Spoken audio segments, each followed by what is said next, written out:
Mi invitado de hoy, Roy Chatterton, ex canciller de la República Bolivariana de Venezuela, entre otros títulos, ¿no?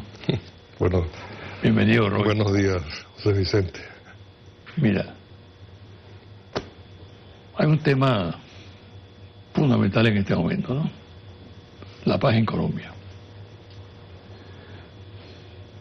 Vamos a hacer un análisis rápido y entrar en algunas consideraciones que guardan relación con otros temas. Pero comencemos por Colombia.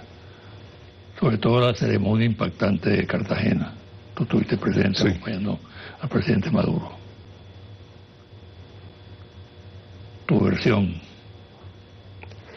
Mi versión, remontándome un poco dentro de la historia, porque esto viene de muy atrás, es que esto que ha ocurrido ha sido una victoria de Bolívar y Gaitán sobre la barbarie.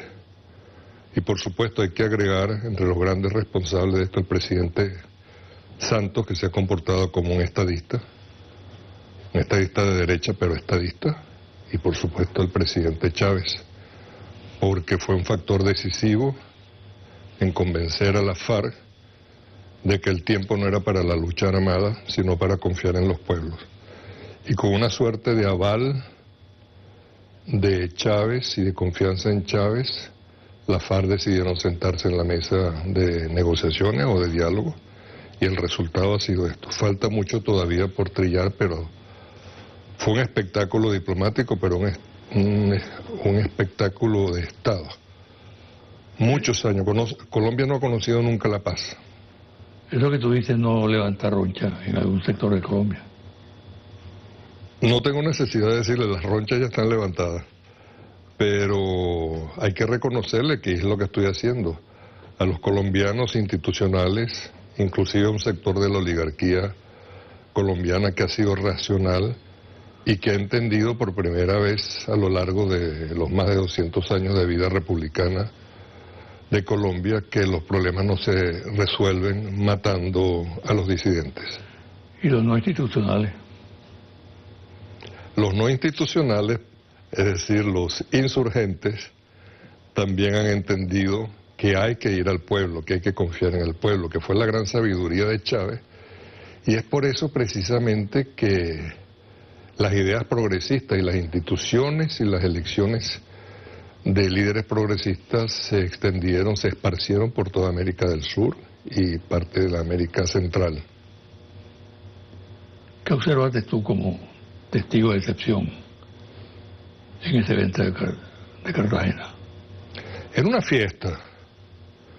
fiesta llena de ilusiones, posiblemente un poco de inseguridad en alguna gente por la historia de Colombia, que ha habido una historia de inconsecuencia, de deslealtades a lo largo de muchos acuerdos, de muchas iniciativas de paz que fracasaron en el pasado, pero esta vez parece que...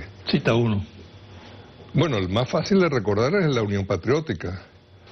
Esto significa el exterminio de toda la dirigencia, quiero decir, de la Unión Patriótica, quiero decir, de dos candidatos presidenciales, Pardo y Jaramillo, de un líder como fue Pizarro, de alcaldes, de gobernadores, de dirigentes sindicales, de magistrados, todos vinculados de alguna manera o a la Unión Patriótica o a posiciones progresistas. Pero más allá de eso, hay una disputa entre historiadores de Colombia sobre el número de guerras civiles que sufrió Colombia después del fracaso de la Gran Colombia. Entonces algunos dicen que entre 1830 y 1888 hubo 52 guerras civiles. Y aún es como demasiado para contar. Y hay otros que dicen que solamente 32 guerras civiles. Y después del 88 vino la guerra de los 1000 días, 70.000 muertos. Hubo en el año 36 otra suerte de guerra civil por algunas disputas entre liberales y conservadores. Después de Gaitán vino la época llamada la violencia, entre 1948 y creo que el 55 aproximadamente, 70.000 muertos, No, perdón, 200.000 muertos, 70.000 muertos fue la guerra de los 1000 días entre finales del siglo XIX y comienzos del XX.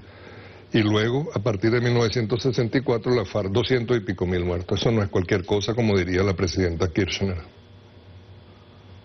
Yo le escuché al presidente Gaviria, cuando aquellas mesas de paz aquí en Venezuela que él coordinaba, que él se sorprendía de que el colombiano se mataba con mucha facilidad, a diferencia del venezolano, que la violencia estaba en el lenguaje.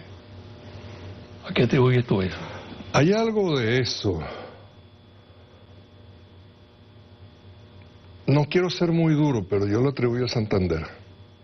Es como una herencia.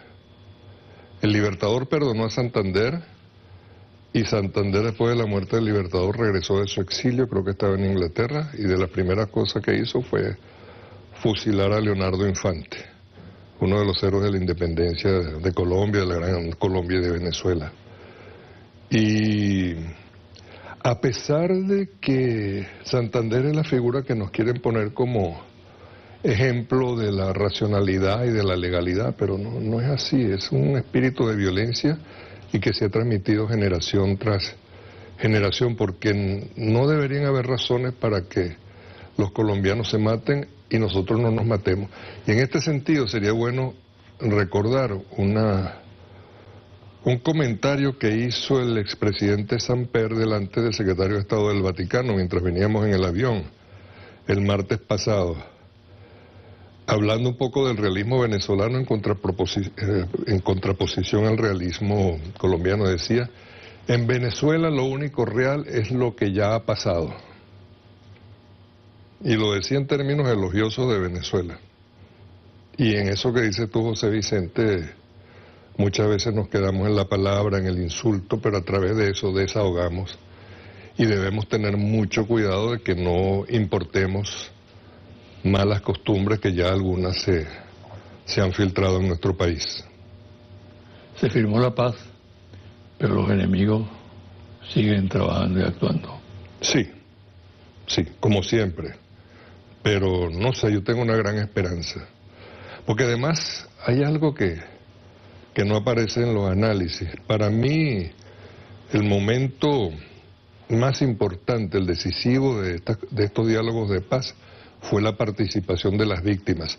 Esto es novedoso en materia de diálogos o de negociaciones internacionales.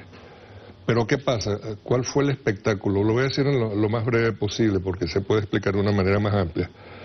Pero en La Habana colocaban a las víctimas del Estado y a las víctimas de la FARC una junto a otra. Y en la evolución de las conversaciones y de los testimonios, lo primero que nos dimos cuenta es que primero se saludaban. Luego, más adelante, descubrimos que estaban de acuerdo con la paz. Pero ellos lograron algo mayor que la paz también, y eso lo vimos en las víctimas del Estado y en las víctimas de la FARC. En medio de todos los horrores inmensos que contaban de la guerra, ellos estaban dispuestos al perdón.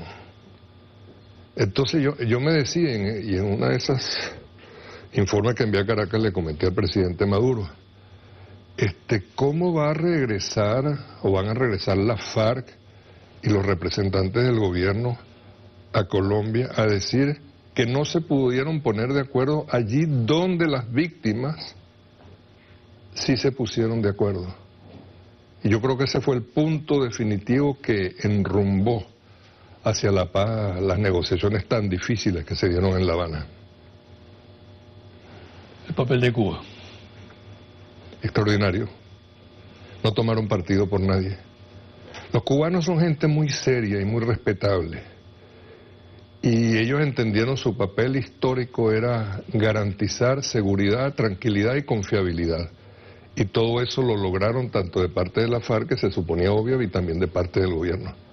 Pero esa también fue nuestra posición como acompañante, y supongo que la de los chilenos también, de no exagerar nuestro papel y de superar la tentación de inclinarnos a uno u otro lado, porque era muy importante que ambas partes tuviesen confianza en los acompañantes y en los garantes. Garantes Cuba-Noruega, acompañantes Chile y Venezuela. ¿Por qué crees tú que se venció el prejuicio que había en relación con el presidente Santos? Es que no era un prejuicio, era un posjuicio. Santos es un hombre venido de la extrema derecha que en algunas ocasiones fue muy agresivo contra nosotros. Es un hombre formado en una cultura internacional que no tomaba en cuenta a Venezuela, pero yo creo que a partir del momento en que asumió la jefatura del Estado, él decidió ser hombre de Estado y se las arregló con Chávez en Santa Marta, se restituyeron las relaciones y comenzó con Chávez y después con el presidente Maduro una política de transparencia, inclusive de dureza en las conversaciones, pero sin tocar la responsabilidad que ambos tenían con la paz en Colombia. Es decir, los problemas de la frontera, bueno, había problemas en la frontera, nos decíamos cosas muy duras unos u otros, los problemas de la inseguridad, la penetración de los paramilitares en Venezuela, pero eso no tocaba los diálogos de paz. Entonces el compromiso fue total, de Santos, de los cubanos, de nosotros, y por eso ayudamos, y de la oligarquía. Hay una oligarquía racional e iluminada en Colombia que hay que considerar. La contrafigura de Uribe, o la contrafigura de Santos que es Uribe. El caso de Uribe es muy extraño porque Uribe tomó muchas iniciativas de paz. Nos pidió conversaciones con la FARC aquí en territorio venezolano, que recibiéramos, por ejemplo, cuando Iván Márquez vino a Venezuela, yo creo que eso fue petición de Uribe, pero aparte de eso, hubo reuniones en Venezuela secretas solicitadas por Uribe. Y luego el personaje se fue radicalizando, enloqueciendo. ¿Influyó en esa radicalización la relación de Uribe con la oposición venezolana? No estoy seguro, porque puede ser que haya aprovechado su relación con la oposición venezolana para golpearnos duro. Ahora, Uribe fue el hombre que en su momento, cuando el sabotaje petrolero, dio facilidades para que los barcos, en medio del sabotaje petrolero, pudiesen atracar en puertos colombianos y descargar alimentos que después venían hacia Venezuela, como hicieron también los trinitarios desde el otro extremo de la geografía nacional. Uribe es un caso extraño. Presumo que Jorge Rodríguez podría hacer una mejor evaluación de él que la que puedo hacer yo. Es posible que perturbe el desarrollo del proceso de paz con la actitud que tiene, tan agresiva. Lo ha estado perturbando. Pero las encuestas parecen, según CNN, que el asiento uribista, sin embargo, reconocía que en este momento el sí para el plebiscito lleva 19 puntos de ventaja sobre el no. Roy, ¿qué ventajas tiene para Venezuela el proceso de paz de Colombia? Que se haya derribado de la paz. ¿Y qué desventajas puede tener también? Mira, yo creo que la pregunta más compleja que me ha hecho en todas las entrevistas que hemos tenido es lo de las ventajas. Y la otra, la desventaja, puede tener desventajas, pero yo diría que en función de Estado y en función de una sabia relación entre los dos países podemos sacarle provecho a la situación nueva que se va a desarrollar en Colombia. Debemos mejorar las relaciones diplomáticas, por supuesto, las relaciones bilaterales, toda la cooperación. Pero yo alertaría a los manganzones empresarios afiliados a Fedecámara. Recuerda que Fedecámara le dio una presidencia por 47 horas a Venezuela. Estos manganzones, porque el problema con los empresarios tradicionales de la Cuarta República es que eran capitalistas primitivos, es decir, al contrario de los colombianos, porque en Colombia creció un sector privado porque no tenía un Estado rico. En el caso nuestro, nuestros empresarios no arriesgaban, no competían, no pagaban impuestos y no pagaban los créditos. Hay que recordar a Luis Herrera cuando se refirió a Venezuela como un país de millonarios con empresas quebradas. Y esto yo lo señalo como un punto muy específico, porque si no hay producción, si no hay distribución, si no hay competencia, nuestros empresarios pueden ser arrasados por los competitivos y sabios, en algunos casos, empresarios colombianos. Eso sería una desventaja para Venezuela. Pero ¿qué ventaja podemos tener en empresarios manganzones? ¿Qué puede significar para Venezuela un ejército como el colombiano acostumbrado a la guerra, que ahora no tiene la guerra interna? Bueno, allí se va a producir algún tipo de licenciamiento. Colombia tiene quizás el ejército más grande de América Latina. No menciono Cuba porque en el caso cubano es un pueblo en armas.